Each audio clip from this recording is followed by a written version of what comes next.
Estudo do livro Crescendo em Oração. Autor Mike Bickle.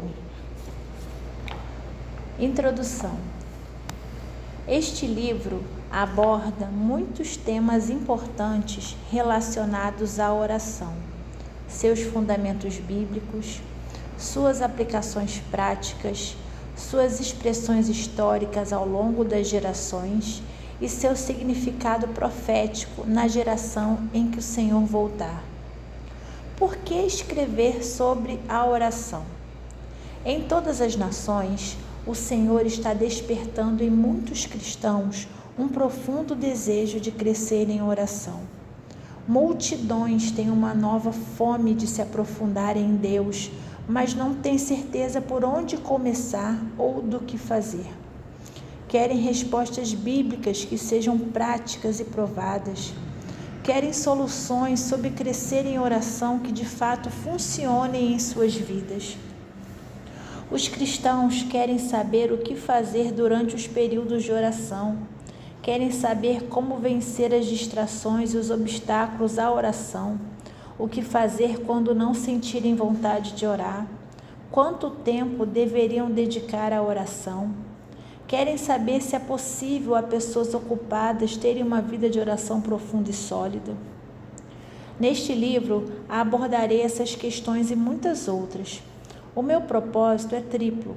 Primeiramente, oferecer instruções práticas sobre o que fazer para desenvolver uma vida de oração. Em segundo lugar, oferecer um entendimento bíblico sobre diferentes tipos de oração e os princípios associados a eles. Ou seja, oferecer uma teologia bíblica prática sobre a oração. Em terceiro lugar, oferecer uma perspectiva maior do que o Espírito Santo está fazendo em relação a enfatizar a oração em toda a terra nesta hora.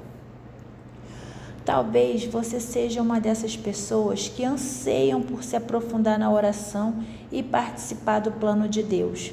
Em caso afirmativo, você está no lugar certo.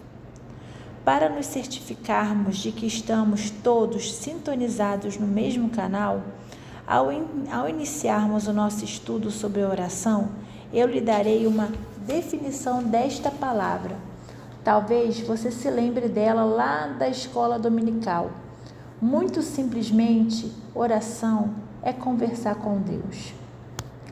Quando eu era um jovem cristão, pensava que a oração era complicada, misteriosa e difícil. Mas em minha jornada de crescimento em oração, descobri que ela é, ao contrário, simples, imensamente prática e geralmente muito agradável. A oração pode assumir muitas formas, mas toda oração é essencialmente uma conversa de duas vias com o Senhor, com resultados que mudam a vida das pessoas. Imagine isto só por um momento. Podemos conversar com o Deus do universo e podemos saber que Ele não somente nos ouve atentamente e com grande carinho, mas também que Ele nos responde de várias maneiras, revelando o seu coração, dando-nos direcionamentos, abençoando as nossas circunstâncias, transformando as nossas emoções, tocando as pessoas que amamos, reavivando a igreja, salvando os perdidos, liberando justiça, impactando a sociedade e assim por diante. A oração é um grande privilégio e tem implicações significativas para a nossa própria vida e para o mundo ao nosso redor. Valem a pena quaisquer que sejam os esforços para cultivarmos uma forte vida de oração. Durante os últimos 40 anos, buscando desenvolver uma vida de oração sólida, aprendi muitas lições importantes. Ainda tenho muito a aprender, mas gostaria de compartilhar alguns princípios e ferramentas práticas que têm me ajudado a manter uma vida de oração e a ficar mais perto de Deus.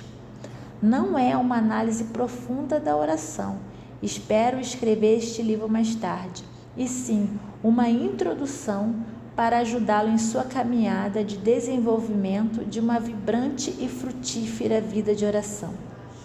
A oração é um sublime chamado e um surpreendente privilégio. No entanto, muitos a veem como um pesado fardo. Por quê? A oração pode ser uma luta violenta. Eu conheço essa luta e a experimento frequentemente. Em meus primeiros anos, a oração foi especialmente difícil. O meu amigo Larry Lia me encorajou, declarando que, quando persistimos, a nossa vida de oração progride do dever para o prazer da disciplina. Muito tempo atrás, decidi que eu descobriria o que significava ter prazer na oração. Não tinha certeza de como isso aconteceria, mas decididamente resolvi descobrir. Pela graça de Deus, funcionou. Tenho encontrado prazer na oração há muitos anos e recebido respostas a inúmeras e incalculáveis orações. Não estou dizendo que a oração nunca é uma luta para mim hoje, e sim que agora sei como passar pelos períodos de resistência e de dificuldades, a fim de que a oração prazerosa, que traz resultados verdadeiros, seja a regra. Isaías profetizou que o Senhor alegraria os seus servos em sua casa de oração. Isaías 56:7. O profeta referiu-se a um novo paradigma de oração, a oração caracterizada pela alegria. É o que gosto de chamar de oração prazerosa. O Senhor deseja que a igreja seja surpreendida pela alegria de se comunicar com Ele. A oração prazerosa é a oração que refrigera nossa alma e revigora o nosso espírito. Imagine como a oração pode ser prazerosa. Vamos querer nos envolver nela continuamente. Por outro lado, se não for prazerosa, oraremos somente esporadicamente ou definitivamente não oraremos. Muitos cristãos estão cientes de que o Senhor os está chamando a crescer em sua vida de oração, mas outras coisas sempre parecem obstruir o caminho. As boas novas são que o Espírito Santo ajudará todos nós que desejamos orar mais eficazmente. Esse é o trabalho dele. E nós começaremos a gostar de orar. Da nossa parte, precisamos pedir que ele nos ajude a colocar em prática os princípios bíblicos relacionados à oração e a perseverarmos no processo, até mesmo quando acharmos que não está funcionando. Não é suficiente desejarmos orar, devemos decididamente perseverar nisso. Precisamos lutar por nossa vida de oração, porque ela não se desenvolverá por si só. Felizmente, Deus deseja fortalecer-nos pela sua graça para desenvolvermos uma vida de oração consistente e significativa. Muito embora sejamos fracos, pessoas comuns, a sua graça é suficiente para nos motivar a permanecer fiéis. Ser uma pessoa de oração é o chamado mais importante na vida de alguém. É um chamado mais sublime do que ser um cônjuge, um pai ou uma mãe, um pastor, um pregador ou um líder no mercado de trabalho. Todos nós seremos cônjuges, pais e líderes muito melhores à medida que gastarmos tempo para crescer em oração. Nem todos os cristãos são chamados para pregar, mas todos os cristãos são chamados a orar. A oração é essencial para o nosso bem-estar espiritual, não é uma atividade opcional. Com isso em mente, você está pronto para se unir às multidões que agora estão sendo soberanamente despertadas pelo Senhor para crescerem em oração e começarem um novo capítulo em sua vida espiritual? Em caso afirmativo, vamos começar!